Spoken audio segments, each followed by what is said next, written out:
Buongiorno a tutti e vi ringrazio per la partecipazione anche a questo webinar del ciclo che abbiamo organizzato nell'ambito del progetto Digitiamo, questa volta focalizzato ovviamente sul tema della protezione dei dati personali con riferimento alle amministrazioni pubbliche. Abbiamo già parlato in alcune delle precedenti puntate, potremmo dire uno dei precedenti webinar, e abbiamo visto come ci siano molte regole, molte istituzioni che disciplinano i trattamenti di dati personali all'interno delle pubbliche amministrazioni. In questo webinar volevo focalizzare il punto su un aspetto che è in collegamento, diciamo, tra l'attività amministrativa in senso stretto e il tema della protezione dei dati personali, perché molto spesso si tende a considerare questi mondi un po' come separati, cioè la conformità alle normative in materia di protezione dei dati personali viene vista un po' come una materia quasi cartolare, quasi burocratica, che nulla ha a che vedere poi con l'attività fondamentale delle pubbliche amministrazioni. In realtà i due temi si intrecciano strettamente perché? Perché sostanzialmente ogni trattamento di dati e ogni attività amministrativa tendono molto spesso a coincidere nella pubblica amministrazione. Quindi quando si fa attività amministrativa in realtà si trattano dati, quindi le regole, diciamo, dell'agire amministrativo, le regole sul procedimento in qualche modo potremmo ritenere un'intuizione un po' forte che siano integrate dalla normativa in materia di protezione dei dati personali. Appunto, mi presento per chi non mi conosca. Io sono avvocato presso studio BMA, dove mi occupo di temi connessi all'economia digitale, al commercio elettronico e alla protezione dei dati personali. Svolgo la funzione di Data Protection Officer in alcuni enti pubblici e in questi temi sono appassionato, che ho contribuito a fondare una testata online che tratta di questi temi sotto diverse prospettive, e a breve inaugureremo tra l'altro una sezione proprio dedicata ai temi del cosiddetto e-government, cioè dell'utilizzo delle tecnologie nell'attività amministrativa e proprio sui temi anche connessi alla protezione dei dati personali nell'ambito dell'attività amministrativa. Per quanto riguarda quindi i temi di oggi, la scaletta dei temi di oggi, ecco, a parte una breve introduzione di carattere generale, volevo vedere con voi alcuni aspetti connessi all'esercizio dell'attività amministrativa e alla protezione dei personali, quindi alla progettazione dell'attività amministrativa, anche secondo i principi del privacy by design, privacy by default, cioè la progettazione delle modalità di svolgimento dell'attività amministrativa secondo forme, secondo principi che siano rispettosi anche delle regole in materia di protezione dei dati personali. E poi volevo esaminare più da vicino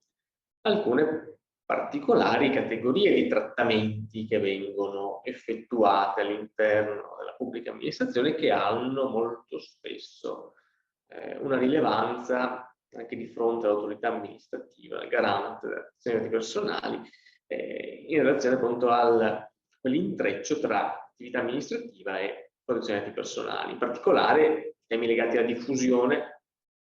dei dati personali, quindi alla pubblicazione, alla diffusione delle informazioni attraverso modalità che consentono una conoscenza generalizzata di questi dati, e questo avviene principalmente sulla pubblicità legale o le pubblicazioni dall'albo pretorio e anche per certi versi in relazione a tutti quegli adempimenti in materia di trasparenza amministrativa che sono sempre più frequentemente previsti dal legislatore. Il legislatore negli ultimi anni ha spinto molto verso la trasparenza dell'azione amministrativa, ha spinto verso forme di pubblicità molto ampie, ma non ha mai operato in prima persona un bilanciamento o una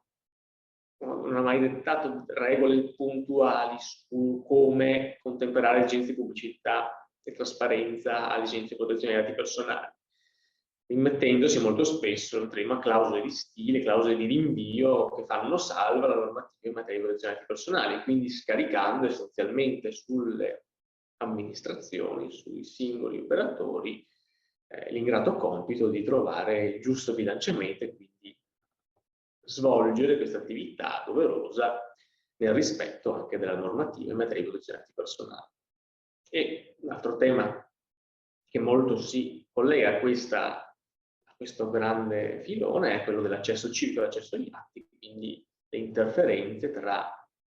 le regole in materia di accesso civico, in materia di accesso agli atti amministrativi e le normative in materia di protezione dei dati personali, così come il tema della comunicazione tra enti, quindi lo scambio di informazioni tra enti pubblici, come viene disciplinato e come è stato tra l'altro recentemente modificato il codice della protezione dei dati personali proprio per favorire, per rendere più agevole la comunicazione tra enti, ma con naturalmente la necessità di tener conto delle esigenze di protezione dei dati personali. Ora, appunto,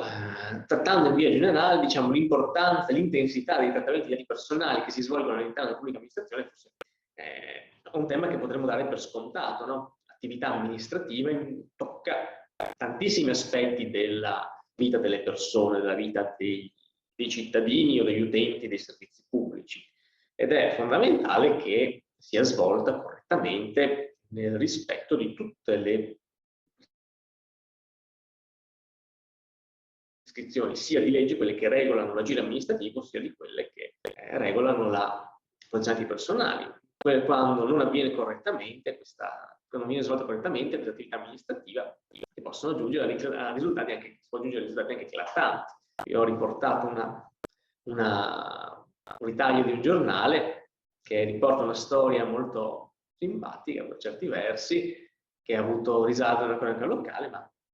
ed è un caso questo di, come dire, attività amministrativa svolta non correttamente, quindi una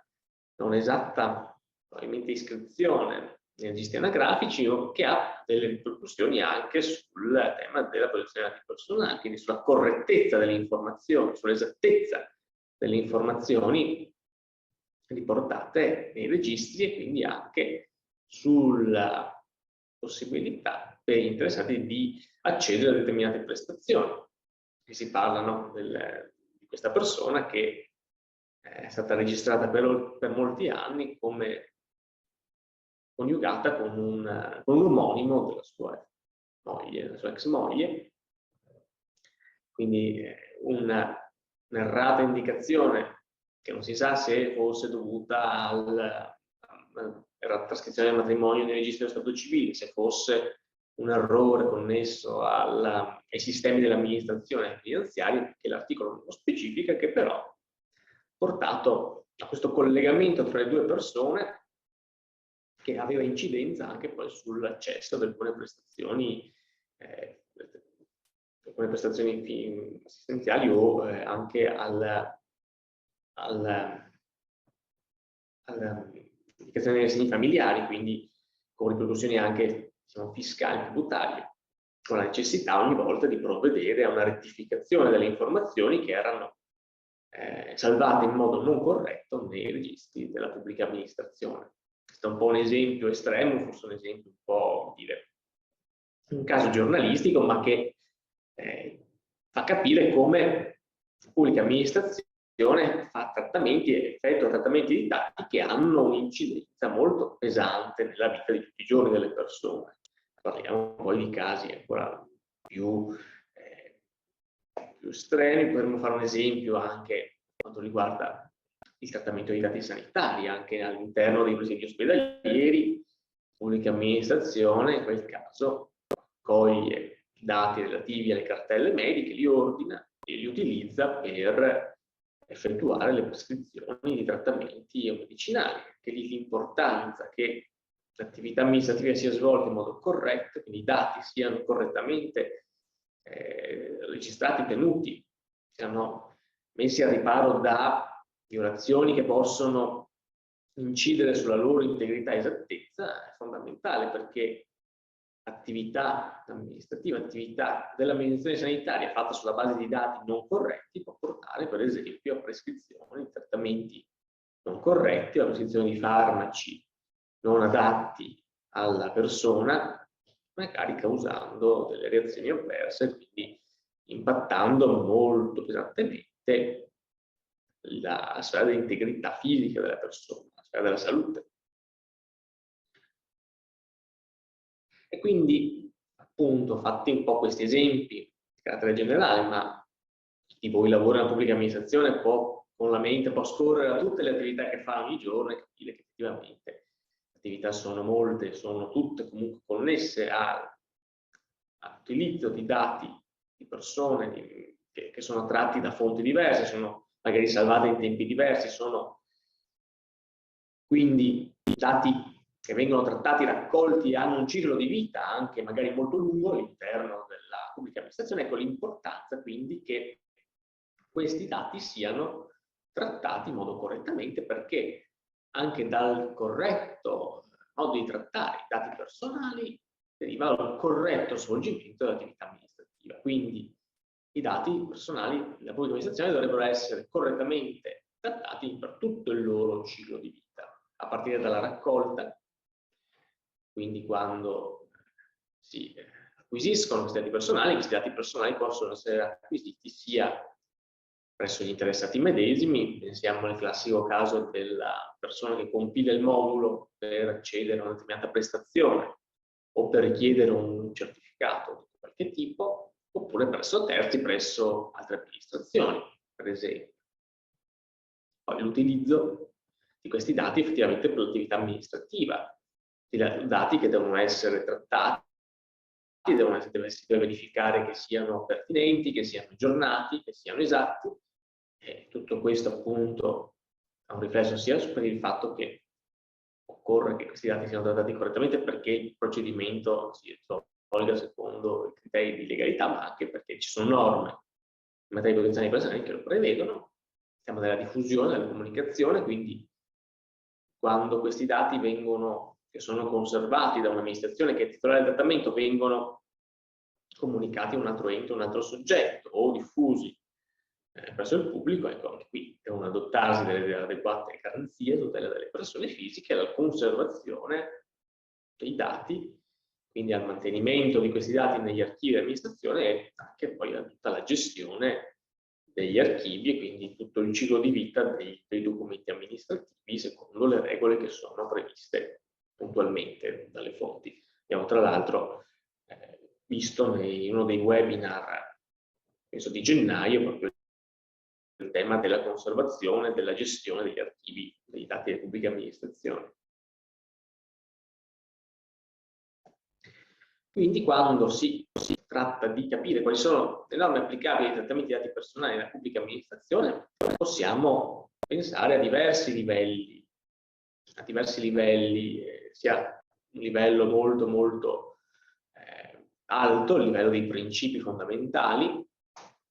e in questo caso la mente va sicuramente all'articolo 97 della Costituzione, che è un buon faro per tutta l'attività amministrativa, cioè quell'articolo che enuncia il principio di imparzialità, il principio di buon andamento della pubblica amministrazione. Quindi è necessario sempre assicurare che l'attività amministrativa sia esercitata in modo corretto, secondo canoni di correttezza, buon funzionamento, buon andamento, e che l'amministrazione tratti i dati anche ponendosi in una posizione di garanzia per gli interessati. Così come è importante, fondamentale, richiama l'articolo 2 della Costituzione, cioè quell'articolo che sancisce l'obbligo della Repubblica di tutelare i diritti fondamentali delle persone, diritti fondamentali che possono essere compromessi da un corretto trattamento dei dati personali, ma diritti fondamentali tra i quali rientra anche il diritto alla protezione dei dati personali. Questo diritto non è un diritto che si trova direttamente affermato, sancito nella nostra Carta Costituzionale, ma che si trova però affermato in alcune carte dei diritti fondamentali che sono comunque vincolanti per l'Italia. Mi riferisco in particolare all'articolo 8 della Carta Europea dei Diritti Fondamentali, la CEDU come si chiama in gergo, che all'articolo 8 prevede un diritto di tutte le persone al rispetto della vita privata e familiare, un rispetto che è stato declinato anche nel rispetto dei dati personali, della protezione dei dati personali contro ingerenze, contro trattamenti illeciti da parte della pubblica amministrazione. Mentre la Carta di Nizza, la Carta dei diritti fondamentali dell'Unione Europea, sempre l'articolo 8, enuncia proprio il principio fondamentale del diritto di tutte le persone al rispetto dei dati personali che li riguardano. Quindi anche qui un diritto a non subire trattamenti illeciti di dati personali, a un diritto a che tutte le autorità pubbliche trattino i dati conformemente ai canoni fondamentali di correttezza, liceità, trasparenza. Scendendo un po' di livello e quindi andando ai principi fondamentali, a norme di carattere generale, ci sono delle regole che, come dire, obbligano le amministrazioni al rispetto di alcuni criteri, alcuni standard in materia di protezione dei dati personali. Questi, in prima battuta, possono essere individuati nel regolamento 2016-679, il cosiddetto GDPR, cioè il regolamento generale sulla protezione dei dati personali, che trova applicazione anche ai trattamenti di dati effettuati dalle pubbliche amministrazioni, ad eccezione di quei trattamenti che sono effettuati per motivi di prevenzione di reati e sicurezza pubblica,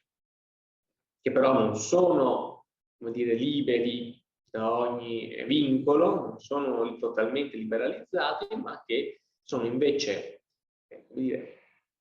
soggetti all'applicazione di un'altra fonte normativa, la direttiva 2016-680, che è un po' gemella del regolamento generale sulla protezione dei dati personali, che è stata attuata in Italia dal decreto legislativo 51 del 2018. Quindi norme molto simili si applicano sia in materia di protezione dei dati personali quando i trattamenti sono fatti per motivi, diciamo, di interesse pubblico, per esercizio di funzioni pubblicistiche attribuite dalla legge alle pubbliche amministrazioni, sia non di carattere giudiziario o di polizia, ma si applicano anche regole simili alle ipotesi di trattamenti effettuati per finalità di prevenzione dei reati, sicurezza pubblica o ordine pubblico. Infine, tra le norme generali in materia di protezione dei dati personali troviamo il decreto legislativo 196 del 2003, che è il codice della protezione dei dati personali italiano, il quale contiene oggi, dopo l'entrata in vigore del regolamento generale sulla protezione dei dati personali, alcune regole integrative della fonte europea. E tra queste regole integrative, moltissime, per non dire quasi tutte, quelle più importanti, riguardano proprio i trattamenti di dati effettuati dalla pubblica amministrazione. C'è quindi un'attenzione particolare per il legislatore alle esigenze di protezione dei dati personali nell'ambito dei trattamenti effettuati dalle pubbliche amministrazioni. Più avanti usciranno nuove ulteriori fonti normative, per esempio un altro provvedimento che dovrebbe uscire a breve, per il quale è stato reso non più tardi di 4-5 giorni fa un parere preventivo del Consiglio di Stato, riguarda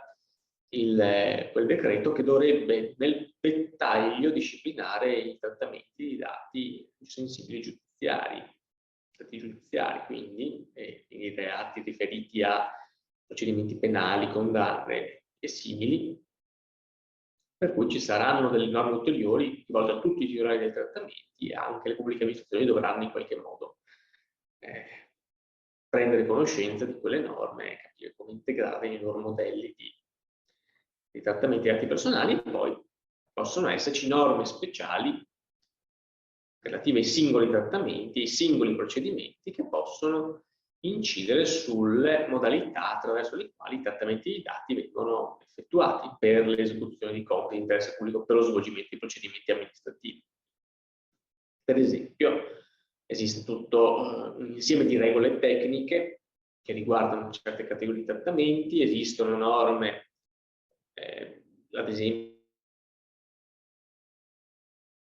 in materia di misure di sicurezza, quindi misure di sicurezza definite con provvedimenti generali, ci sono misure che ad esempio impongono il ricorso per certi trattamenti, per esempio quelli effettuati attraverso strumenti di cloud a particolari fornitori che rispettino particolari regole tecniche, questo ha un'incidenza. Per esempio possono esserci regole specifiche in tema di trattamento dei dati, per esempio attraverso il sistema dell'anagrafe nazionale, popolazione vivente, dove ci sono dei decreti che disciplinano alcuni aspetti puntuali, anche connessi alla protezione dei dati personali, individuano chi è il titolare del trattamento, chi nell'ambito di questo sistema svolge le funzioni in ambito privacy, così come norme simili sono state emanate, per esempio in tempi di emergenza Covid-19, con riferimento a tutti quegli strumenti che sono stati introdotti per fronteggiare la crisi e per esempio, limitare i contagi. C'erano delle regole, per esempio, in tema di applicazioni per il tracciamento, che forse oggi sono un po' passate di moda, ma che all'epoca, stiamo parlando di un annetto fa,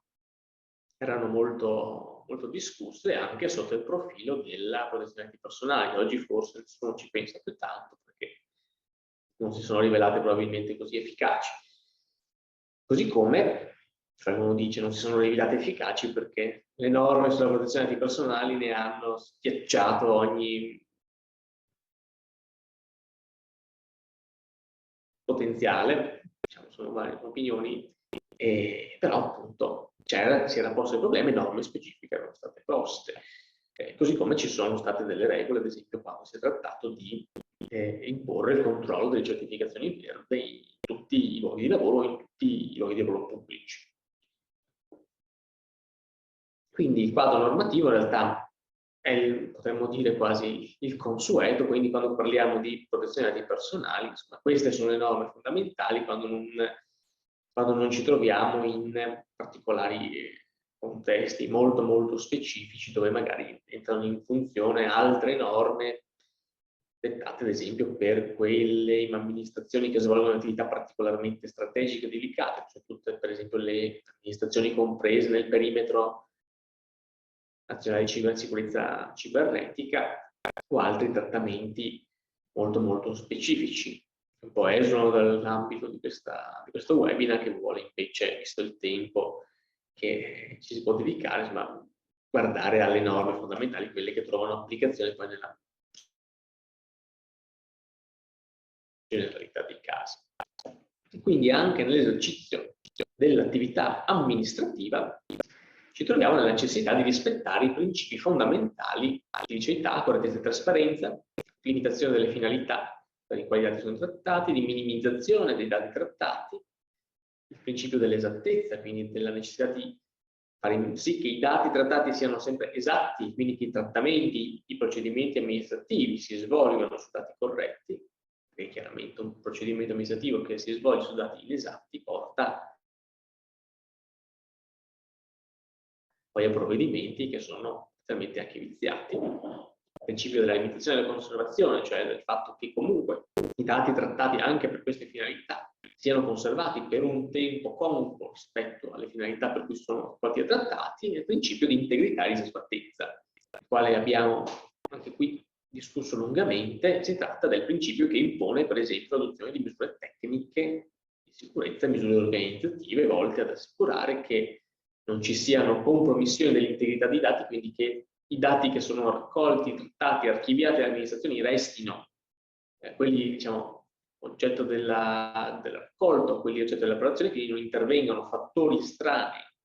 o fattori involontari che ne compromettano, per esempio, l'esattezza o l'integrità, che portino a perdere parte dei dati, perché qui un trattamento parziale può portare a provvedimenti non legittimi, e la riservatezza, quindi il principio per cui i dati raccolti vanno protetti, e la protezione dei dati passa anche appunto per l'adozione di misure di sicurezza adeguate per evitare che persone autorizzate prendano conoscenza dei dati e magari li diffondano al pubblico, creando potenziali lesioni per i diritti dell'interessato. Quindi, questi principi, tra l'altro, sono i principi enunciati dall'articolo 5 del GDPR, e i trattamenti dei dati devono anche essere devono conformarsi ai principi di protezione dei dati sin dalla progettazione, cioè sin da quando si provvede a progettare come si effettueranno i trattamenti dei dati, si deve anche considerare che i trattamenti dei dati devono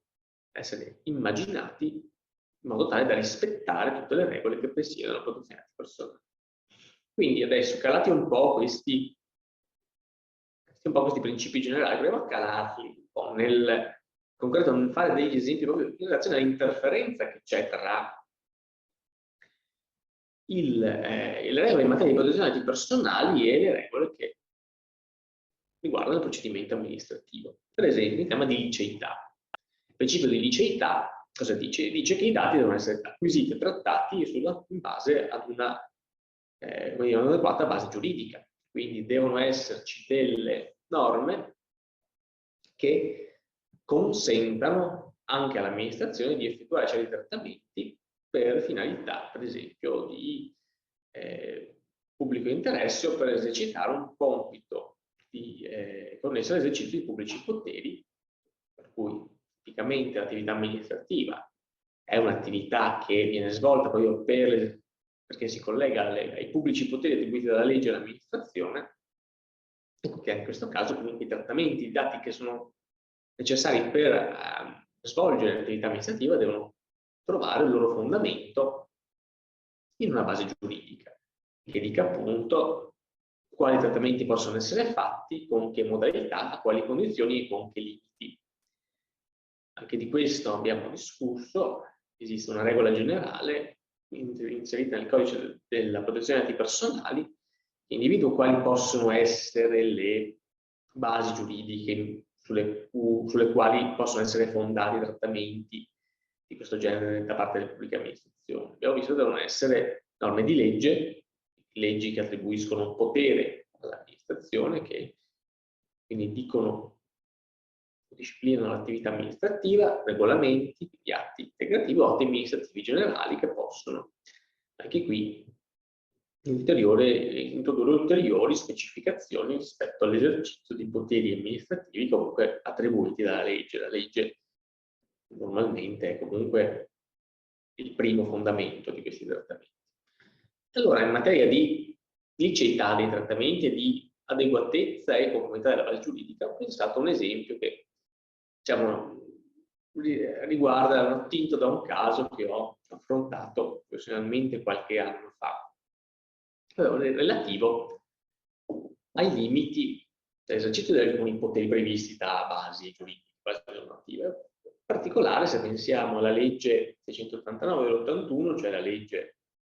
che disciplina le modalità attraverso le quali le amministrazioni possono provvedere all'accertamento di illeciti amministrativi, poi ovviamente procedere all'irrogazione di sanzioni amministrative pecuniarie, esiste un articolo, l'articolo 13, che disciplina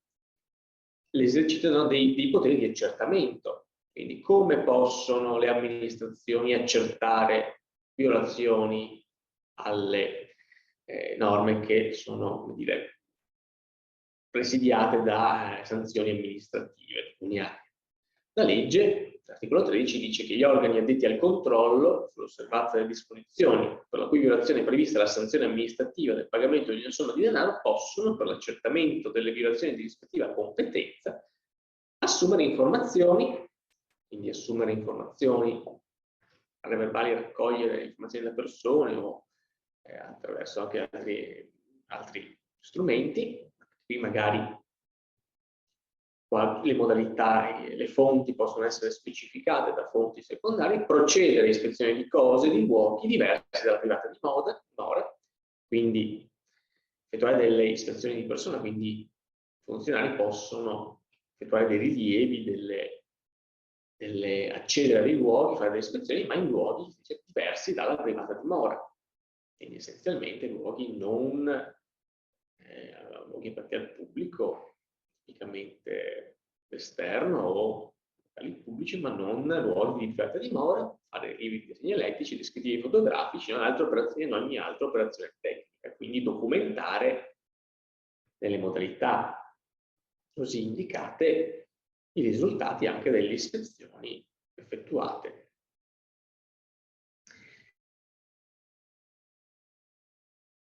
Ora pensiamo al caso in cui gli agenti accertatori, quindi chi deve accertare effettivamente che una violazione a una norma presidiata da una sanzione amministrativa è stata commessa, anziché limitarsi a svolgere ispezioni all'interno di un luogo di privata di un luogo non privato di dimora, entri proprio in una abitazione, facciano un verbale, utilizzino questi dati ai fini dell'accertamento di illecito amministrativo, quindi contestando la violazione della norma e irrogando la sanzione amministrativa. Ecco che ci troviamo di fronte a un doppio profilo di illegittimità. Normalmente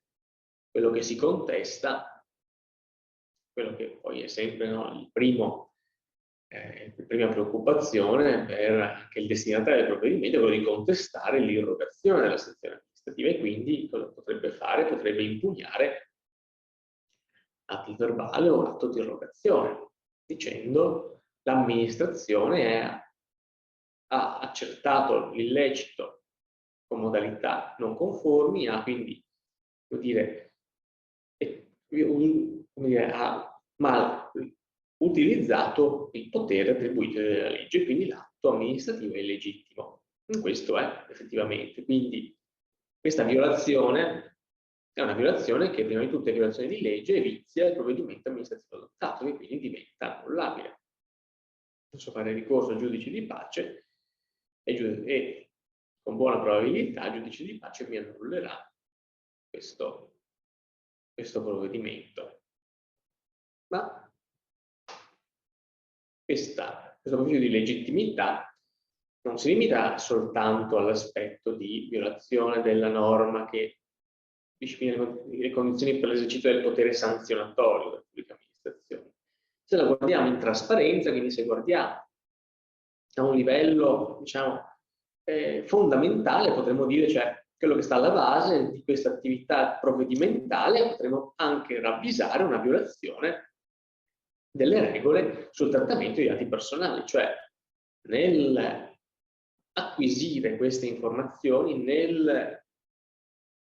redigere un verbale di ispezione e nell'effettuare un'ispezione in un luogo di privata dimora, magari ci troviamo di fronte anche a una violazione delle norme in materia di protezione personale. Perché? Perché essenzialmente questo verbale è una forma di documentazione, no? Quando effettuo una verbalizzazione, conservo la verbalizzazione, sto effettuando dei trattamenti di dati personali. E anche quando utilizzo dati contenuti nel verbale per l'adozione di un provvedimento amministrativo, sto effettuando un trattamento di dati personali. L'accesso, il raffronto, l'elaborazione dei dati sono tutte operazioni che rientrano nella categoria dei trattamenti.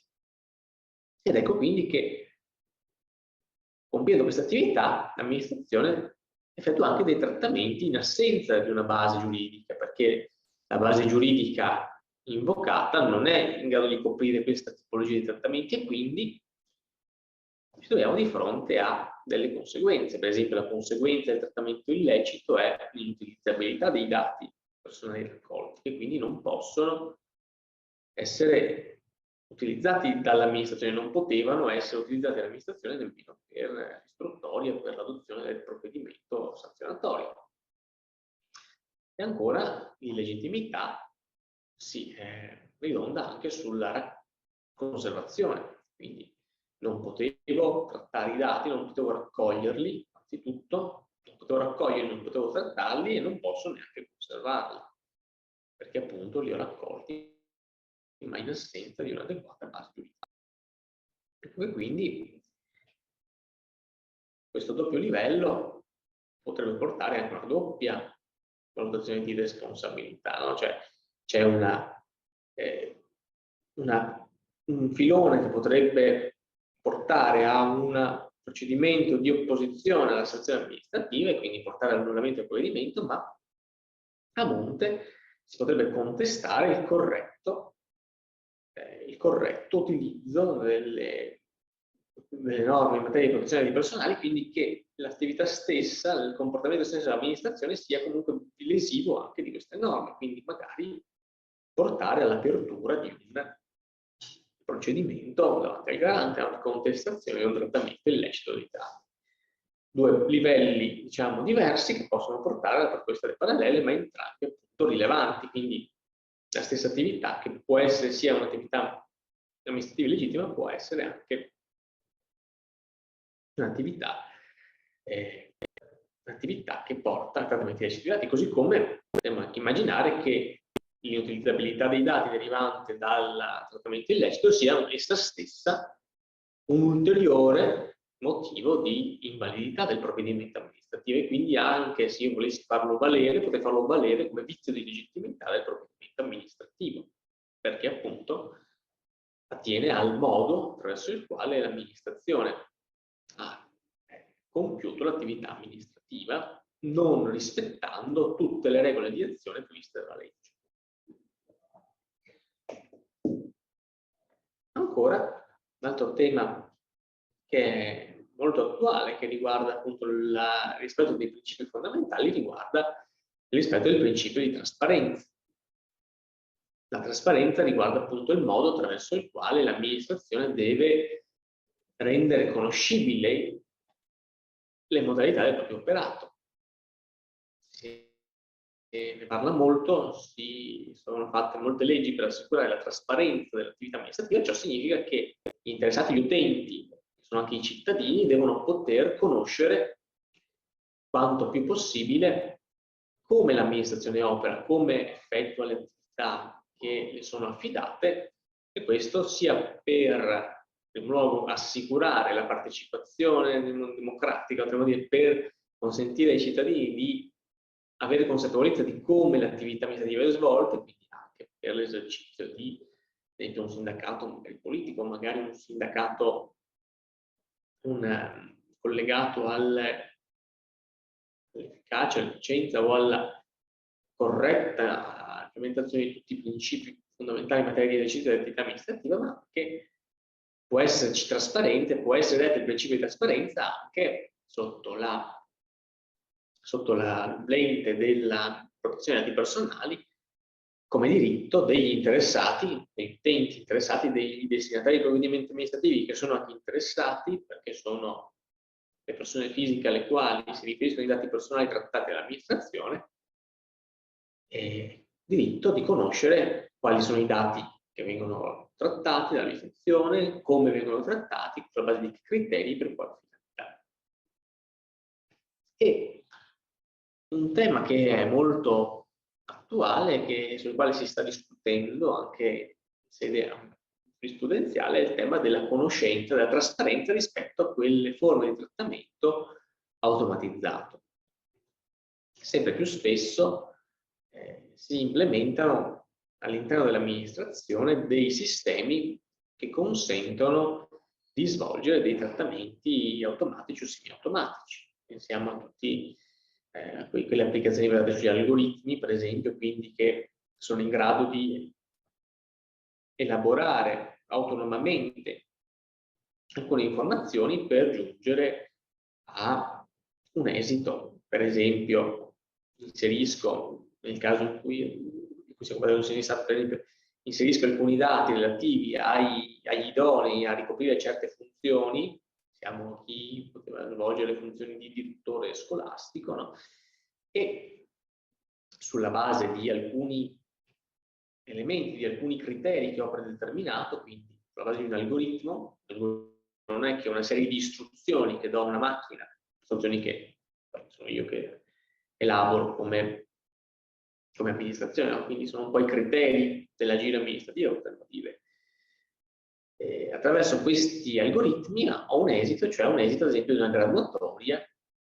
nella quale le persone idonee magari possono essere assegnate a una sede rispetto ad un'altra, ma i casi potrebbero essere molti altri. Per esempio in materia di selezione del personale potrebbe esserci una preselezione o una prima formazione dei graduatori che si basa su questi sistemi, per cui vengono dati dei criteri, vengono stabiliti dei criteri, questi criteri sono codificati in un algoritmo, quindi sono resi in un linguaggio che sia una serie di istruzioni che siano comprensibili alle macchine, e i dati vengono poi dati in pasto agli algoritmi e producono un risultato. Ad esempio una graduatoria, ad esempio un giudizio di meritevolezza, anche non so, quando parlo parlando di prestazioni assistenziali, una graduatoria della meritevolezza, ad esempio dell'assegnazione di certe prestazioni, insomma un alloggio di edilizia residenziale pubblica o una prestazione assistenziale, magari appunto basata su scelte che sono dell'amministrazione, su provvedimenti amministrativi che si fondano su decisioni algoritmiche. Ecco, anche qui il tema della trasparenza riguarda anche il tema della specificazione e dell'accessibilità agli interessati dei criteri utilizzati per l'elaborazione dei dati e anche per la possibilità di verificare come i criteri generali affermati, enunciati dall'organizzazione e teoricamente implementati nell'algoritmo sono stati effettivamente poi implementati. Cioè, una volta che si stabilisce il principio di trasparenza, il principio di trasparenza deve riguardare sia l'accesso ai criteri fondamentali, quindi quali sono le scelte di fondo, i criteri di priorità, ad esempio, che l'amministrazione ha ritenuto di indicare per l'elaborazione delle graduatorie. L'elaborazione dei criteri che dovrebbero essere stati trasfusi in un algoritmo, ma anche qui un conto è la scelta generale, un conto poi la modalità tecnica attraverso la quale gli algoritmi sono stati implementati. Quindi anche qui la trasparenza si spinge anche alla conoscibilità del codice, diciamo, dell'algoritmo. Perché? Perché deve essere data la possibilità agli interessati di verificare che, come dice il Consiglio di Stato in questa sentenza che vi ho citato, i criteri, i presupposti e gli esiti del procedimento robottizzato siano conformi alle prescrizioni e alle finalità stabilite dalla legge e dalla stessa amministrazione a monte del procedimento, e affinché siano chiari e possibilmente insindacabili le modalità in base alle quali si sta impostato. Quindi la conoscenza dell'algoritmo deve essere garantita, devono essere posti gli interessati nelle condizioni di conoscere tutti gli aspetti fondamentali di questi strumenti. Questo non sempre è facile, non sempre è realizzabile in modo così netto, perché poi quando parliamo di algoritmo magari tendiamo a sovrapporre anche il diverso concetto di intelligenza artificiale o di machine learning, cioè conto è appunto l'algoritmo come insieme di istruzioni che sono tendenzialmente predefinite, sono istruzioni che la macchina esegue meccanicamente senza metterci troppo del proprio, in prima approssimazione così. Un conto sono quei sistemi invece che appunto si basano sempre su algoritmi, l'algoritmo è una serie di istruzioni, è un insieme di istruzioni, ma che portano comunque ad una modifica del risultato finale, perché la macchina è in grado di autoprendere o di modificare le proprie i risultati dell'applicazione dell'algoritmo, di integrare, potremmo quasi dire in modo un po' improprio l'algoritmo, implementando degli elementi che vengono acquisiti dall'esperienza. Quindi effettivamente non sempre si è in grado di capire come la macchina, se utilizza questi sistemi, giunge al risultato. Non è facile perché a partire dalle istruzioni di base la macchina svolge tutta una serie di attività che portano un po' a una diversione rispetto all'esito ordinario dell'algoritmo. In realtà appunto c'è un effetto di black box, come si dice, di scatola nera, dove non si riesce a capire sempre bene qual è il risultato finale. Questo quindi porta a dei problemi sotto il profilo della trasparenza che vanno risolti e affrontati. Questo è uno dei temi che sono maggiormente connessi all'utilizzo di queste tecnologie. Quindi un'altra volta abbiamo dei principi, questi principi di trasparenza hanno un doppio livello di lettura, quindi sia un livello basato sulla trasparenza e sui principi fondamentali della legge sul procedimento amministrativo, che parimenti comunque impone all'amministrazione di essere trasparente, di motivare per esempio i provvedimenti amministrativi, fornire quindi delle indicazioni che permettano all'interessato, al destinatario del provvedimento di conoscere qual è stato il procedimento, il percorso logico sulla base del quale è stata adottata una certa decisione nei suoi confronti, ma un livello anche connesso alla protezione dei dati personali. Quindi principi che sono in qualche modo tra loro molto connessi, che portano magari a poter sindacare il provvedimento sulla base di livelli diversi. Quindi vedete che tutta questa normativa un po' si aggiunge, potremmo dire, alle regole di azione che sono, come dire, imposte dalla pubblica amministrazione quando adotta certe attività, certi provvedimenti svolgendo una certa attività amministrativa. Appunto, questo lo ribadivo in questa slide, la trasparenza degli strumenti di automazione rileva appunto sul profilo della legittimità e sul profilo della protezione dei dati. Con anche tutto il tema poi del diritto,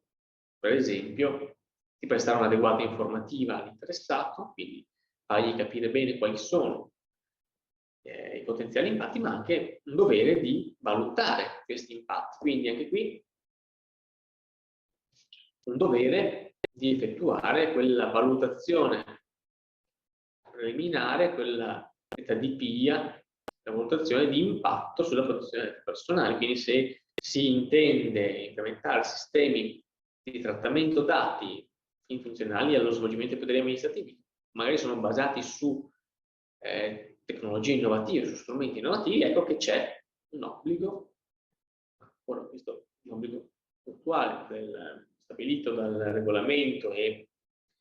ribadito da un provvedimento rilevante, di attivare quel procedimento di valutazione di impatto, una valutazione preventiva, che deve portare l'amministrazione a interrogarsi su come i criteri verranno implementati dallo strumento automatizzato, capire anche quali potrebbero essere i potenziali impatti sugli interessati e capire come mitigare questi potenziali impatti, anche assicurando adeguate forme di trasparenza, anche assicurando per esempio la possibilità di una revisione umana della decisione dell'algoritmo. Un altro principio che è molto rilevante e che ha una particolare incidenza e una interferenza tra la protezione dei dati, il livello della protezione dei dati e il livello dell'attività amministrativa è quello della minimizzazione dei dati. E anche questo è un principio che è molto delicato quando lo caliamo in questi contesti, perché cosa dice il principio di minimizzazione dei dati? Dice che il titolare del trattamento dovrebbe trattare i dati strettamente indispensabili per lo svolgimento delle finalità, per lo svolgimento delle finalità che si prefigge. Quindi se io ho l'idea di o devo attuare un certo procedimento amministrativo, devo adottare un certo provvedimento, dovrei utilizzare, raccogliere e trattare soltanto i dati strettamente necessari a questo scopo.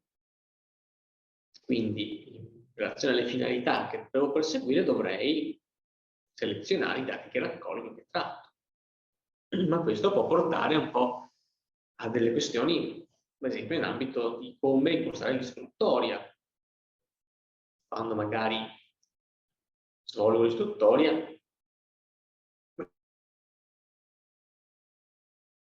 non so esattamente quali dati potrebbero essermi necessari,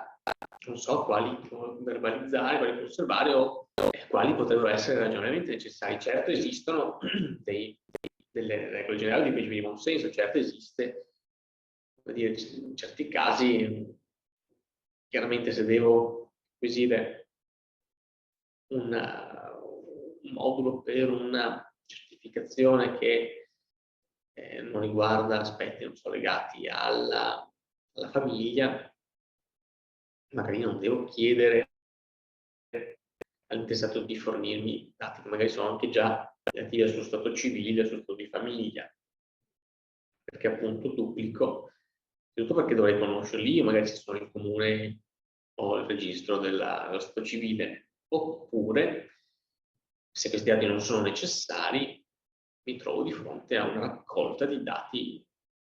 superflui che porta, come dire, anche qui a un trattamento lecito nella misura in cui poi li verbalizzo e li conservo. Ma c'è tutto un tema, e questo è stato molto dibattuto anche di fronte poi al garante della protezione dei personali, del rispetto del principio di minimizzazione anche in relazione alla stesura, alla scrittura del provvedimento amministrativo. E su questo tema dedicheremo anche poi ulteriori approfondimenti nelle prossime settimane, perché è un tema che è molto delicato e che effettivamente trova ampio spazio poi anche nelle decisioni del garante che hanno interessato enti pubblici. C'è sempre questo tema per cui non si tratta di la minimizzazione non va applicata soltanto in sede di istruttoria, ma anche in sede di redazione del provvedimento conclusivo del procedimento. Cioè, infatti, forse, come dire, anche per un timore di dover fornire sempre un'adeguata motivazione, no? Quindi per una preoccupazione di ottemperare all'obbligo di motivazione del provvedimento amministrativo, che pure è un obbligo di legge, la tendenza molte volte dell'amministrazione è a come dire, scrivere delle motivazioni sovrabbondanti, includendo anche informazioni o dati superflui rispetto ai fini del provvedimento. Per esempio, vedremo alcuni esempi, inserendo in un provvedimento amministrativo dei riferimenti a posizioni personali o dati particolarmente delicati, come i dati della salute di un interessato, ecco, che non sono strettamente pertinenti rispetto all'oggetto del provvedimento amministrativo. Ecco quindi che anche qui c'è la necessità di bilanciare esigenze legate alla completezza istruttoria e all'adeguatezza delle motivazioni, che sono regole che stanno alla base dell'azione amministrativa, e tra l'altro la completezza dell'istruttoria, l'adeguatezza della motivazione sono elementi che incidono in modo pesante sul provvedimento, perché sono vizi di legittimità. Un provvedimento non adeguatamente motivato o un provvedimento fondato su un'istruttoria carente è un provvedimento che si espone a censure di legittimità. Eppure, se il provvedimento diventa troppo, potremmo dire motivato, se diventa troppo ricca l'istruttoria di dati non necessari, o che potremmo trovarci a cadere nell'aspetto della irregolarità sotto il profilo del trattamento dei dati personali. Questo non credo che possa ridondare in un vero vizio di legittimità del provvedimento, ma sicuramente può esporre l'amministrazione però a responsabilità collegate al non corretto trattamento dei dati personali. Per cui anche qui, in questo bilanciamento, è necessario utilizzare dei rimedi che permettano di rispettare tutte le regole, evitando come dire, posizioni di sbilanciamento dell'uno o dall'altro senso. Per esempio, ricorrendo a tecniche di pseudonimizzazione che rendono più difficile individuare gli interessati rispetto ad alcuni dati personali. Per esempio, tutti quei procedimenti che hanno riguardo alla gestione del rapporto di lavoro all'interno dell'amministrazione, si tende magari a ricorrere a numeri di matricola che non sono quindi un immediato identificativo dell'interessato, perché la corrispondenza tra numero di matricola e persona è come dire, messa in un registro che non conoscono tutti quelli che possono accedere al provvedimento tipicamente, ma solo chi gestisce ad esempio i rapporti di lavoro. O ancora, quando si tratta di certi provvedimenti, anche certe prestazioni particolari, magari si ricorre non all'identificazione dei destinatari del provvedimento attraverso il loro nome e cognome, i loro dati identificativi, ma magari attraverso codici legati magari al numero della richiesta che hanno presentato per l'accesso a quella prestazione, quindi cercando di non rendere quindi immediatamente conoscibili, facilmente conoscibili attraverso anche processi di confronto dei dati le persone, poi eliminandone direttamente i dati non necessari. Per esempio, qui cito alcuni provvedimenti del Garante, tutti i provvedimenti tra l'altro legati alla Costituzione di giudizio. Un provvedimento del 2020 aveva sanzionato un comune perché aveva dato pubblicazione a un provvedimento nel quale provvedimento di liquidazione tra l'altro delle spese legali relativo a un procedimento giudiziario, quindi all'avvocato X per il patrocinio dell'amministrazione comunale del giudizio numero 763/2016 RG del Tribunale I, sono liquidate i compensi per 8 euro. Quindi in realtà le informazioni necessarie erano che c'era stato un procedimento giudiziario che aveva visto coinvolta l'amministrazione, che l'avvocato aveva svolto il patrocinio di quel procedimento e che all'esito del procedimento, della conclusione del procedimento, il professionista aveva diritto alla liquidazione del compenso, determinato nella somma di 8 euro sulla base dell'incarico conferito. Quindi questi erano i dati fondamentali relativi al procedimento e i dati fondamentali necessari per la stesura del provvedimento amministrativo. Ma in quel caso l'amministrazione è andata un po' oltre, aveva inserito sostanzialmente tutta una serie di premesse che davano conto della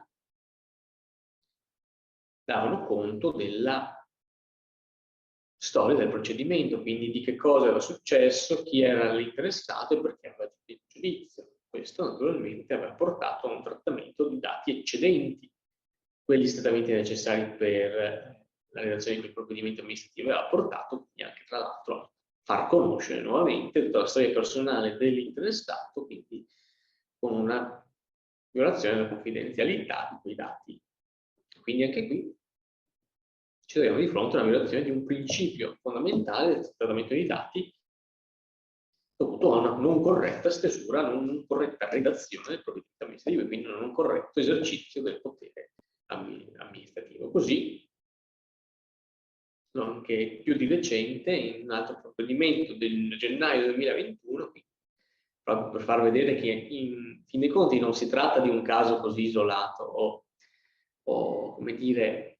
eccezionale, ecco, anche qui un provvedimento di costituzione di giudizio che appunto era relativo al conferimento dell'incarico al difensore, riportava nella parte emotiva tutta una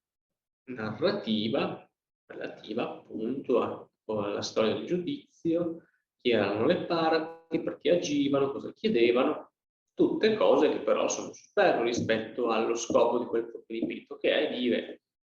il comune è stato convenuto in giudizio, intende costituirsi, nomina l'avvocato come difensore, conferisce il mandato al difensore. Quindi in realtà i dati necessari sono molto molto inferiori rispetto a quelli che erano stati introdotti nella parte emotiva, e anche questa è una violazione del principio di minimizzazione. Come scrivo il provvedimento ha una sua connessione con le esigenze di protezione dei dati personali. Quindi, rispetto a questi principi, no, di civiltà, trasparenza e minimizzazione, ci sono sono aspetti molto importanti che appunto tornano sempre, portano anche poi a delle decisioni dell'autorità giudiziaria. Il Consiglio di Stato magari ha censurato l'algoritmo perché non era adeguatamente strutturato per rispettare i principi di trasparenza, oppure censurano l'attività dell'amministrazione perché non ha, nell'esercizio del potere amministrativo, rispettato i principi in materia di protezione del personale, quindi l'amministrazione si trova un po' sempre presa tra due fuochi. E un altro punto, un altro tema sul quale l'amministrazione molto spesso è presa tra due fuochi e riguarda anche qui un po' esattamente il principio di minimizzazione, è il tema della diffusione dei dati e della trasparenza dell'azione amministrativa. perché anche qui c'è un principio di minimizzazione dei dati personali, di limitazione temporale, quindi devo trattare solo i dati strettamente necessari al perseguimento di quella finalità. Limitazione temporale, devo trattare i dati personali per il tempo strettamente necessario a perseguire le finalità che mi prefiggo, e devono essere tenuti in considerazione anche nell'ambito di quelle attività che riguardano la pubblicazione di documenti, per esempio per l'ottemperanza alla pubblicità legale per stare alla legge, o alla diffusione o comunicazione per motivi di trasparenza. E anche qui abbiamo dei casi che ritratti dalle decisioni del garante. Quindi è un tema anche questo sempre molto molto delicato e molto molto discusso all'interno delle amministrazioni. Quando faccio un provvedimento e lo devo pubblicare all'albo pretorio, cosa devo pubblicare? Posso pubblicare il provvedimento integrale? Devo censurarlo? Devo aver scritto il documento in modo tale da non rendere identificabili più facile le persone alle quali si riferisce? Ecco, qua capite. Non è semplice la risposta, perché ci sono tantissime esigenze che vengono in rilievo. Chiaramente, se la legge prevede una pubblicità dell'atto amministrativo è perché vuole che il pubblico venga a conoscenza del fatto che l'amministrazione ha adottato un certo provvedimento e vuole consentire a chi potrebbe avere un potenziale interesse, anche contrario, o comunque un interesse della sua conoscenza, ad avere una contezza, diciamo, degli elementi fondamentali del provvedimento, anche in vista magari di un successivo accesso per la visione del provvedimento e di poi esercitare i propri diritti in sede giurisdizionale. Ma è chiaro che se la pubblicità, se l'atto che viene pubblicato è un atto troppo tagliato, troppo censurato, troppo incompleto, troppo vago, ecco, magari le finalità della pubblicità legale vengono meno. La pubblicità diventa sostanzialmente inutile. D'altra parte, le norme sulla protezione dei dati personali mi dicono che tu devi pubblicare soltanto, devi rendere conoscibili, soprattutto se si tratta di dati molto delicati, come quelli relativi alla condizione di salute o allo stato di fragilità della persona, ecco, devi limitare il più possibile i dati che pubblichi. Quindi ecco che ci sono delle regole, ci sono dei principi e ci sono state anche delle decisioni che hanno un po' indicato le amministrazioni su come esercitare questa attività doverosa di pubblicazione degli atti amministrativi. Ad esempio, questo è chiaro, è un po' un corollario del principio di legalità, anche qua. Quello per cui se io effettuo il trattamento consistente nella pubblicazione dei dati dei provvedimenti, oltre il termine previsto dalla legge, per esempio mantengo nel mio albo pretorio i provvedimenti consultabili per oltre 15 giorni previsti dalla legge, ecco che sto per il trattamento ulteriore facendo un trattamento in assenza di base giuridica, quindi sto violando il principio di pubblicità, perché la mia base giuridica, la mia regola del testo unico degli enti locali mi dice che devi pubblicare gli atti per 15 giorni. Dopo il 15° giorno non ho più una base giuridica e quindi questi trattamenti continuo a farli in assenza di un'adeguata base giuridica, a meno che non ce ne sia un'altra. Vedremo magari le norme sulla trasparenza che mi impongono magari di mantenere l'atto consultabile nella sezione amministrazione trasparente. Però queste norme sulla pubblicazione degli atti devono fare i conti con i principi fondamentali della protezione dei dati personali e devono quindi essere adattate per escludere dalla pubblicazione quelle informazioni che potrebbero essere particolarmente delicate e causare particolari pregiudizi all'interessato. Quindi cito nuovamente questo provvedimento del garante che dice una cosa anche molto importante, no? Dice: anche alle pubblicazioni dell'albo pretorio si applicano tutti i limiti previsti riguardo il principio di minimizzazione dei dati e le cautele nel caso in cui i dati a pubblicare contengano dati appartenenti a categorie particolari giudiziarie. Quindi ecco che questa base giuridica, l'obbligo di pubblicazione del provvedimento all'albo pretorio, deve comunque fare i conti con le esigenze di protezione dei dati personali e deve quindi essere in qualche modo bilanciato con tutte quelle norme sulla protezione dei dati che impongono di adottare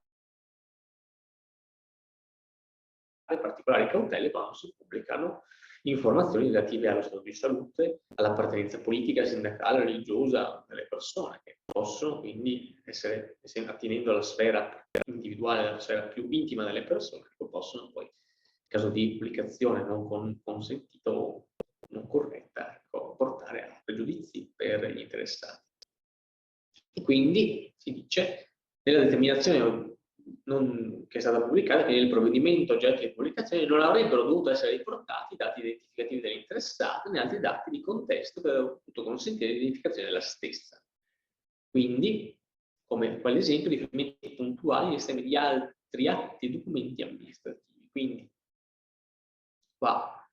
una cosa ancora più rigorosa rispetto a quello che ho detto prima, no? Dice il garante, certe informazioni vanno omesse, vanno espunte dalla versione pubblicata. La pubblicazione della versione integrale della determinazione sarebbe stata comunque, in ogni caso, agli atti del comune sarebbe stata accessibile da parte di soggetti qualificati nei modi previsti dalla legge. Quindi, appunto, quando pubblico dovrei sostanzialmente valutare di creare una versione per la pubblicazione che consenta di limitare i dati oggetto di pubblicazione e che però dovrebbe comunque un minimo assicurare a tutti coloro che accedono ai dati all'albo pretorio di avere un minimo di contezza su che cosa viene pubblicato sul conto del provvedimento, perché è chiaro che un provvedimento senza nessun riferimento, senza nessuna informazione che mi permetta nemmeno a grandi linee di prendere contezza della vicenda, mi potrebbe, come dire, anche limitare rispetto alla possibilità di capire che effettivamente quel provvedimento può essere lesivo dei miei diritti, quindi magari fare l'accesso agli atti per prendere visione del documento integrale. C'è poi il garante, in quel caso, quando c'è un accesso agli atti, lo vedremo dopo, l'accesso può essere al provvedimento integrale, nella misura in cui chi chiede l'accesso sia portatore di un interesse qualificato. E lo stesso lo si deve fare quando si ottemperano gli obblighi pubblicitari, quindi appunto, dice la norma, in via generale, ogni volta che l'amministrazione riscontri che c'è un obbligo normativo a pubblicare un atto o un documento nel proprio sito, deve sempre evitare di fare una pubblicazione acritica, cioè non può basarsi sul fatto che la legge gli dice guarda, devi pubblicare i dati relativi agli incarichi confluiti dall'amministrazione. Quindi tutti i soggetti che ricevono incarichi dall'amministrazione, i professionali devono dare conto dell'amministrazione trasparente, pubblicare i dati, i riferimenti, i compensi, i curriculum. Chiaro che però anche lì quello che dovrò fare non è prendere tutto quello che ho ricevuto e pubblicarlo acriticamente, perché c'è sempre la necessità di verificare se le informazioni che sono contenute in questi documenti rientrino in una categoria particolare o non siano strettamente indispensabili rispetto alla finalità di assicurare la trasparenza dell'azione amministrativa. Quindi se nel curriculum dell'interessato ci sono riferimenti, direi banalmente al numero di telefono o ai contatti più stretti, ma anche ad esempio a particolari condizioni di salute o a particolari elementi che magari dovevano essere comunicati, che sono stati oggetto di istruttoria nell'ambito del procedimento di conferimento dell'incarico, ma che appunto non sono documenti, non sono informazioni che è opportuno che siano diffuse al pubblico, ecco che l'amministrazione dovrebbe provvedere all'oscuramento di queste informazioni prima della pubblicazione, quindi con questo, diciamo, onerando l'amministrazione di un'attività di filtraggio di documenti che non possono quindi essere presi e pubblicati senza nessuna scrematura. Ma ancora, appunto, la garanzia della trasparenza non è qualcosa che deve essere che è sempre legittima. C'è stato un provvedimento recente che, per esempio, ha dichiarato illegittimo la pubblicazione online di elenchi di beneficiari di prestazioni assistenziali. Il fatto che l'amministrazione avesse deciso di pubblicare tutte le informazioni, tutti i trattamenti assistenziali dati negli ultimi 5 anni, hanno nome e cognome delle persone, è stata ritenuta una cosa non proporzionata anche rispetto alle finalità di trasparenza. Perché? Perché si finiva per, come dire, mettere in evidenza le condizioni di bisogno, le condizioni di fragilità economica degli interessati, senza realizzare magari un'efficace azione di trasparenza. E quindi appunto ci troviamo di fronte a un difficile bilanciamento tra obblighi normativi, l'obbligo di assicurare la trasparenza, la pubblicità degli atti, l'obbligo di far sì che queste attività non ledano il diritto alla protezione dei dati personali degli interessati ai quali i provvedimenti si riferiscono. E in tema di diffusione, tra l'altro, è intervenuto anche recentemente il legislatore modificando il codice della protezione dei dati personali, quindi vi do appunto notizia di questo provvedimento perché magari potrebbe in qualche modo incidere su come questi principi saranno definiti in futuro. Ci dice la legge oggi, l'articolo 2 ter dell'articolo 3 del decreto legislativo 196 del 2003, che la diffusione e la comunicazione dei dati personali trattati per un compito di interesse pubblico connesso all'esercizio dei pubblici poteri a soggetti che intendono trattarli per altre finalità, si parla anche di diffusione, quindi una diffusione generalizzata, sono ammesse unicamente se previste da una norma di legge o di regolamento, dice c'è una base giuridica, o dice se necessarie per l'adempimento di un compito svolto nel pubblico interesse o per l'esercizio dei pubblici poteri. Cioè la diffusione dei dati anche al di fuori delle basi giuridiche, quindi per finalità non espressamente indicate dalla legge, può essere effettuata se necessario di un compito svolto nel pubblico interesse, sussiste un interesse pubblico, o se necessario per esercitare pubblici poteri. Anche qui questa libertà della base giuridica, che diciamo può prescindere dalle norme di legge o di regolamento o atti amministrativi generali, però c'è sempre un bilanciamento, cioè si dice che comunque il garante deve essere notiziato, quindi chi vuole effettuare queste comunicazioni deve provvedere a dare comunicazione al garante almeno 10 giorni prima dell'inizio della comunicazione o diffusione. E anche qui il garante chiederà sicuramente notizia dei bilanciamenti che sono stati fatti, di come si è inteso dare applicazione ai principi di trasparenza, ma nel rispetto degli obblighi di protezione dei dati personali. E da ultimo un altro aspetto che comunque si collega a questa trasparenza, si collega a queste esigenze, è quella legata alla temperanza a richieste di accesso agli atti o di accesso civico. Sono due forme di accesso alle informazioni e ai documenti pubblici che sono conservati dalle amministrazioni, quindi tutti i documenti e le informazioni che sono possedute dalle pubbliche amministrazioni possono essere oggetto di istanze di accesso agli atti o accesso civico. Sono due istituti diversi. Uno, accesso civico, è stato introdotto nel decreto legislativo del 2013, ha una finalità di controllo, potremmo dire, generale, no? Di verifica generalizzata dell'attività amministrativa. L'altro invece, accesso agli atti, quello disciplinato dagli articoli 22 seguenti della legge 241 del 90, ha una impostazione più legata alla possibilità per soggetti che hanno un interesse preciso di accedere ai documenti della pubblica amministrazione. La legge del 41 del 90 escludeva tra l'altro che l'accesso agli atti potesse essere effettuato con il solo scopo di effettuare un controllo generalizzato sull'attività dell'amministrazione, e l'accesso agli atti, vedremo meglio, prevede tutta una serie di limiti agli atti che possono essere richiesti, anche dettati da ragioni di protezione dei dati personali. Per cui appunto è escluso l'accesso a tutti i documenti che riguardano la vita privata o la residenza di persone fisiche, persone giuridiche, gruppi, imprese, associazioni. Quindi, come dire, sono esclusi dall'accesso a quei documenti che abbiano un'attinenza molto molto intima con le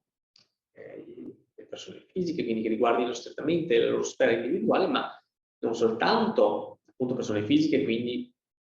parliamo di documenti che contengono dati personali, ma anche documenti che contengono dati relativi a persone giuridiche o gruppi, imprese, associazioni, che non sono quindi dati personali, in quanto non necessariamente riferiti a persone fisiche determinabili. E soprattutto l'istanza di accesso deve essere sempre fornita di una motivazione, quindi c'è sempre una motivata istanza che deve dare conto anche degli interessi delle quali l'interessato è il portatore, al fine di permettere all'amministrazione di verificare che sussistano tutti i presupposti normativi, mentre in realtà quando si parla di accesso civico, quindi quando parliamo dello strumento di accesso ai sensi dell'articolo 33 del decreto legislativo 33 del 2013, ci troviamo di fronte a uno strumento che è stato pensato per consentire l'accessibilità totale di dati e documenti detenuti dalle pubbliche amministrazioni, allo scopo di tutelare i diritti dei cittadini, promuovere la partecipazione degli interessati all'attività amministrativa e favorire forme diffuse di controllo sul perseguimento delle funzioni istituzionali e sull'utilizzo delle risorse pubbliche. Quindi quel controllo generalizzato, no? Che non era consentito attraverso le richieste di accesso agli atti, viene oggi invece consentito sulla base delle richieste di accesso civico. Però anche qui esistono dei limiti, e anche qui l'accesso civico può essere rifiutato quando il diniego è necessario per evitare un pregiudizio concreto alla protezione dei dati personali in conformità con la disciplina legislativa in materia. Cioè, ancora una volta, non tutti i dati e le informazioni sono ostensibili in base a questa norma, questa base giuridica. Perché? Perché ancora sembra necessario verificare in concreto se l'accesso, se la comunicazione di queste informazioni possa creare un pregiudizio concreto, effettivo pregiudizio, alle esigenze di protezione di personale, cioè se possano rivelare certi dati, certe informazioni, creare un pregiudizio agli interessati, cioè alle persone fisiche a cui i provvedimenti sono riferiti. Quindi vedete, l'accesso agli atti ha eccezioni, poi questa è una solo delle eccezioni, ce ne sono moltissime altre, poi per categorie specifiche di documenti, ma comunque vedete una protezione ampia degli interessati ai provvedimenti, quindi a gruppi, persone, associazioni, imprese, mentre nell'accesso civico c'è comunque una più limitata protezione. Ecco che però anche qui c'è sempre un dovere per l'amministrazione di verificare la sussistenza dei presupposti. E quindi, per esempio, quando si tratti di richiedere accesso a dati amministrativi che magari hanno anche attinenza a persone fisiche, persone giuridiche, gruppi di interesse, magari però vi è una istanza che è motivata da esigenze di tutela dei diritti in sede giurisdizionale, magari ecco che le esigenze dell'istante possono essere giudicate prevalenti rispetto alle generiche esigenze di protezione della riservatezza, perché appunto l'atto amministrativo è necessario, l'accesso integrale all'atto amministrativo è necessario per la tutela di un diritto istituzionale. Mentre nel caso di istanza di accesso civico può esserci il diniego, ma dice anche la legge, diceva anche il garante delle linee guida emanate proprio a seguito dell'emanazione del decreto legislativo 33 del 2013 per fornire delle indicazioni alle amministrazioni su come dare corso a queste richieste. Ecco che quando ci si trova di fronte a documenti che possono includere dati personali, ecco che l'amministrazione potrebbe, per esempio, valutare di limitare, censurare il provvedimento, escludendo, quindi tagliando o con i neretti, no, con gli omissi, eliminando tutti quei riferimenti a dati personali, assicurando così il rispetto, il bilanciamento tra l'esigenza di pubblicità e l'esigenza di protezione dei dati personali, pubblicità e trasparenza e tutela dei dati personali. Da ultimo, c'è un tema, anche questo che è stato oggetto di un recente intervento legislativo, c'è il tema delle comunicazioni di dati tra enti pubblici. Anche qui sempre, direi quasi più spesso,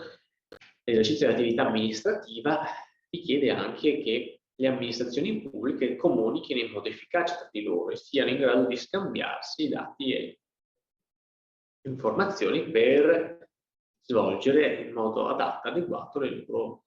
attività. Ci sono tutta una serie di norme, ad esempio anche in tema di trasparenza o anche di semplificazione del procedimento amministrativo che, per esempio, imporrebbero, no, alle amministrazioni di non chiedere all'interessato dati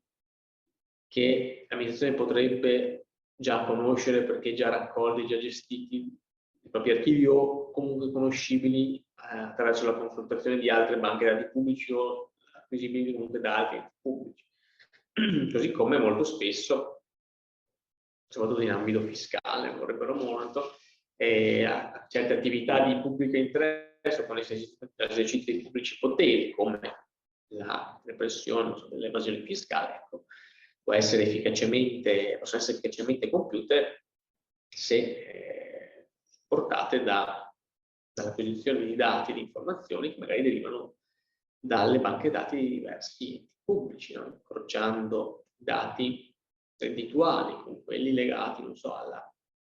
registro automobilistico, agli acquisti fatti, beni che sono registrati o quelli che riguardano comunque altri indici tracciati dalle pubbliche amministrazioni, tracciati dalle pubbliche amministrazioni che possono essere indici di una certa capacità attuale, ecco che l'azione repressiva delle frodi fiscali e dell'evasione si ritiene più facile. Ecco, ma in che modi e che quali condizioni possono essere effettuate queste comunicazioni? Ecco, su questo, appunto, fino a dicembre c'erano delle norme molto più restrittive che prevedevano anche comunque una consultazione del garante in questi casi. Ecco che con il decreto capiente è stato modificato l'articolo 2 ter, come una bis del codice della privacy, che ha ampliato un po' le maglie per lo svolgimento di questi trattamenti. Quindi chi vuole svolgere l'attività amministrativa e chi ritiene necessario acquisire certi dati personali, ecco che può anche, sotto il profilo della protezione dei dati, far affidamento su questa norma e quindi la comunicazione di dati è consentita anche, appunto, se necessario, l'adempimento di un compito svolto in pubblico interesse o per i pubblici poteri. Ecco che quindi è sufficiente che si rispettino le condizioni dell'articolo 6 del regolamento. In realtà l'articolo 6 riguarda le basi giuridiche, ma più in generale si deve anche tenere conto di tutte le esigenze di protezione, tutti i principi fondamentali. Ecco che quindi questa norma ha un po' agevolato le comunicazioni di dati tra pubbliche amministrazioni, facilitando anche questo tipo di attività. Naturalmente questo consente di accedere in modo più facile a certe informazioni, ma vanno trattate, vanno acquisite, comunque nel rispetto dei principi di minimizzazione, e quando vengono inserite nei provvedimenti vanno comunque inserite in modo rispettoso dei principi di minimizzazione. Analogamente, Analogamente, quando i dati non sono dati generali, comuni, ma sono dati particolari, ecco che le basi giuridiche per questo tipo di comunicazioni sono molto ridotte, quindi è possibile però che queste comunicazioni avvengano solo se previste da disposizioni di legge o regolamento da atti amministrativi generali che devono anche prevedere misure appropriate e specifiche per tutelare i diritti fondamentali e gli interessi interessati. E quindi qui vi sono comunque norme di protezione dei dati personali che incidono su come queste comunicazioni possono avvenire.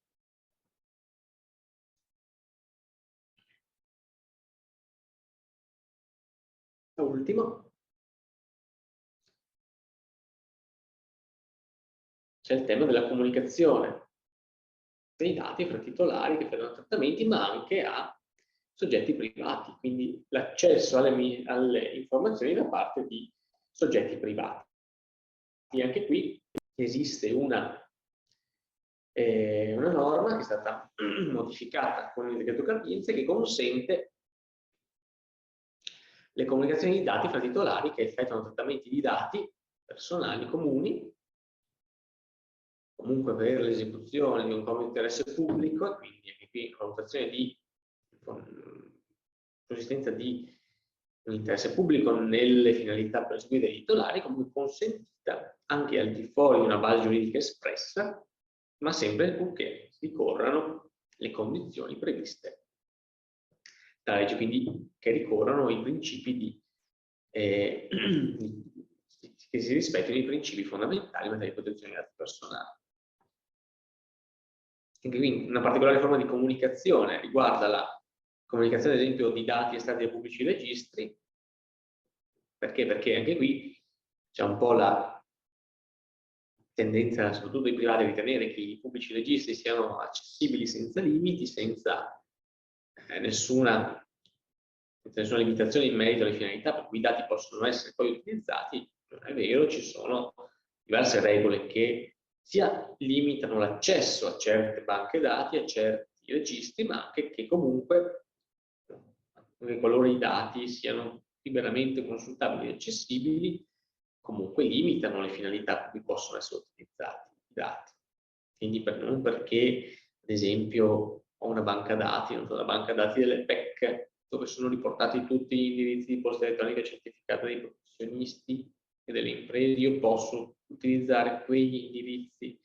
ad esempio, per l'invio di comunicazioni commerciali. Cioè, lo stesso si potrebbe dire anche per accesso ad altre banche dati che da parte delle amministrazioni, ma ci sono poi regole fondamentali, regole per esempio connesse alle copie delle liste elettorali. Molto spesso gli enti pubblici, soprattutto i comuni, ricevono richieste di accesso di consegna di copia delle loro banche dati o delle liste elettorali. Effettivamente c'è una norma che sta nel testo unico per delle leggi sulla elezione della Camera, del regolamento, ma comunque una norma generale, ecco, che prevede che le liste elettorali possano essere rilasciate ma soltanto per specifiche finalità. Quindi per finalità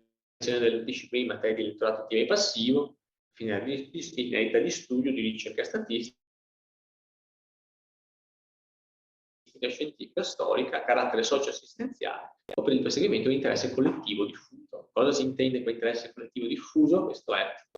un po' il modello al quale tutti cercano di utilizzare per giustificare la propria richiesta di accesso a questi dati, quando magari vogliono semplicemente effettuare comunicazioni di massa, magari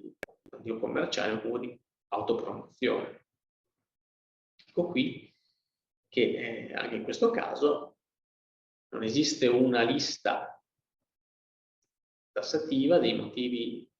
che riguardano l'interesse collettivo diffuso, ma c'è comunque una discrezionalità dell'amministrazione che deve essere impiegata per valutare se effettivamente ricorrono i presupposti per il rilascio di copie di liste elettorali. Questo è stato anche affermato poi in sentenza non troppo recente, ma insomma ancora valida, del Tribunale amministrativo regionale, che quindi di fronte al diniego di un'amministrazione comunale, una richiesta di consiglio di copia distrettuale, ha ritenuto che effettivamente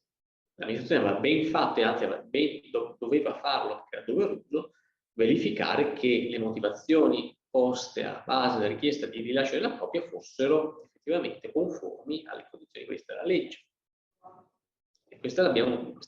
sentenza, diciamo, un po' la possiamo leggere in positivo, nel senso di dire sì, l'amministrazione ha questo dovere, deve quindi valutare la sussistenza di questi presupposti. Se non lo fa, quindi negativo, si potrebbe anche pensare che nella misura in cui rilasci copie di liste elettorali al di fuori delle condizioni di legge, anche ci si trovi di fronte a un trattamento non lecito e quindi con un potenziale rischio poi di contestazione da parte di coloro che magari ricevono le comunicazioni non desiderate da parte di soggetti che non perseguono l'interesse collettivo diffuso e che quindi si lamentano che l'amministrazione ha dato i loro dati in assenza di un'adeguata base giuridica. Detto questo, io concluderei la relazione anche per lasciare un po' di spazio a dibattito, se c'è, visto che non facciamo sì, non riusciamo molte volte a riservarci una fitta adeguata di tempo, e vi invito anche a compilare il questionario il cui link vi sarà dato poi nella chat relativo al accadimento del webinar, anche per fornirci indicazioni su come postare i successivi. Detto questo vi ringrazio per l'attenzione e vi lascio qui in quest'ultima slide i miei contatti se volete contattarmi per dubbi o approfondimenti relativi ai temi connessi al webinar di oggi.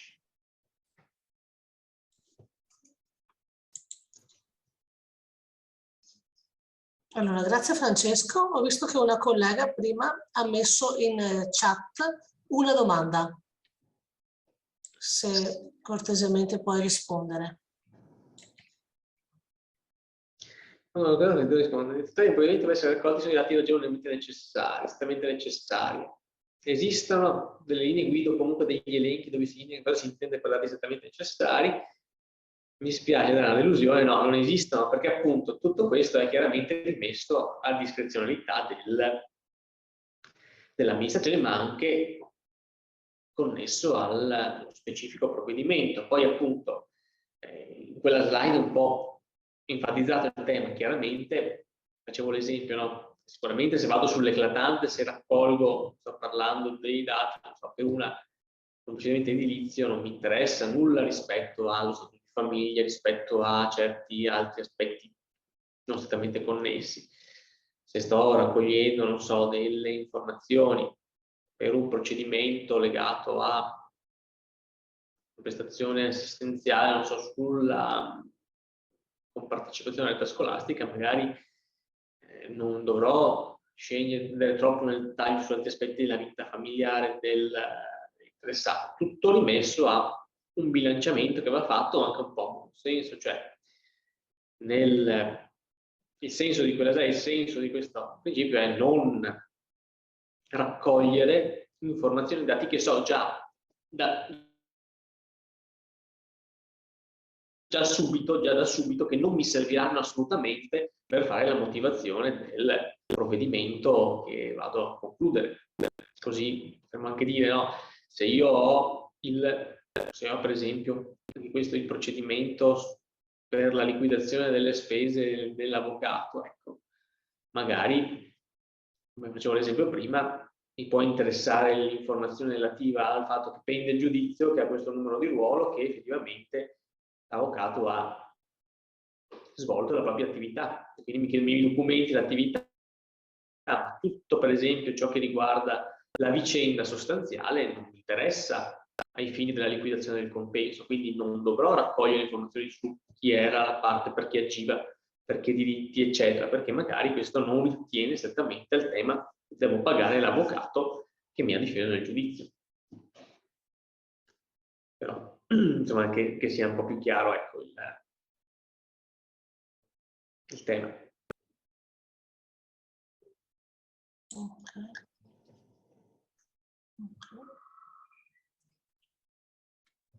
Se ci sono altre domande.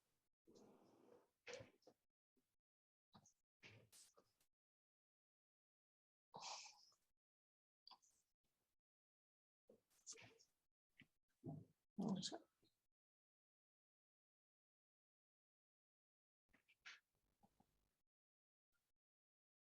Direi di no. Allora vi saluto, vi ringrazio per l'attenzione,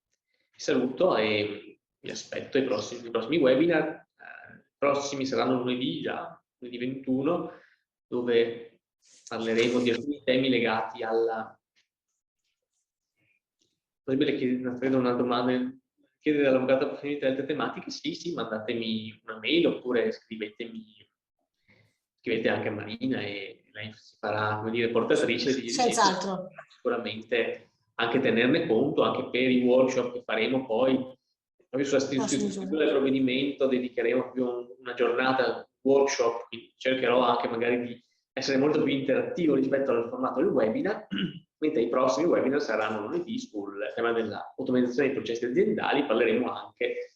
di blockchain e di validità degli strumenti che si fondano su queste tecnologie. Perfetto, noi poi mettiamo a disposizione per chi volesse il materiale che è stato esposto stamattina, appena appunto l'avvocato Foltrà ce lo fornirà. Vi ringrazio per la vostra partecipazione e allora ci diamo... Una domanda, Manuele Teso, che ecco, se vuole farla, ecco sì. Ecco, perfetto. Ci sono delle limitazioni anche nel trattamento dei dati all'interno dello stesso ente che fra uffici. Sì, in realtà diciamo sì, cioè esiste comunque un principio di limitazione anche dell'accesso, cioè in un mondo ideale chi tratta dei dati personali dovrebbe trattare appunto soltanto quelli strettamente necessari alle funzioni alle quali è adibito. Quindi chi svolge attività nell'edilizia privata non ha senso che abbia accesso, per esempio, ai dati dei servizi sociali. Quindi dovrebbe esserci comunque una profilazione degli accessi all'interno delle amministrazioni pubbliche anche ai fini della profilazione degli accessi alle diverse banche dati. E questo è un principio generale e anche qui non sempre è attuato, nel senso che molto spesso ci sono degli scambi o delle aperture un po' eccessive rispetto ai permessi che vengono dati ai singoli incaricati interni. Questo è un problema di organizzazione che riguarda anche le misure organizzative e tecniche, proprio connesse alla protezione dei dati personali. Sì, anche questo è un tema sul quale andrebbe dedicato molto spazio, però credo che dovrebbe essere assicurato sempre un minimo di profilazione degli utenti in modo tale da limitare anche lì con chiaramente livelli diversi anche a seconda delle esigenze, perché magari ingessare troppo l'amministrazione può portare anche a delle inefficienze, anche qui il problema di trovare il giusto bilanciamento. Non è sempre facile, anche perché magari l'organizzazione degli enti non è sempre omogenea, c'è chi è un grande ente per cui magari c'è una persona che si occupa esclusivamente di un certo tipo di procedimento e quindi è anche magari facile dire posso escludere l'accesso a tutti gli altri dati. C'è chi magari lavora in uffici più piccoli dove si occupa di più cose, quindi anche capire quali sono i dati che sono effettivamente, cui accesso è effettivamente indispensabile per svolgere le proprie funzioni, non è sempre facile. È un'analisi che va fatta, normalmente io la faccio quando lavoro con amministrazioni che sono dei PO, si cerca di capire un po' quali sono le informazioni a cui ciascuno deve accedere e si cerca di elaborare dei profili di accesso quanto più tagliati sul caso concreto e quanto più bilanciati. Non so se questa era la domanda, se ho dato una risposta sufficiente, sì. Perfetto.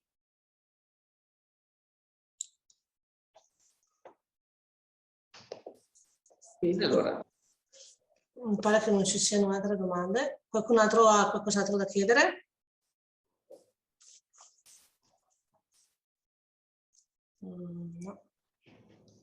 Direi che allora ci possiamo salutare, restiamo d'accordo che se avete domande mi potete mandare la mail che poi la giro all'avvocato Foltran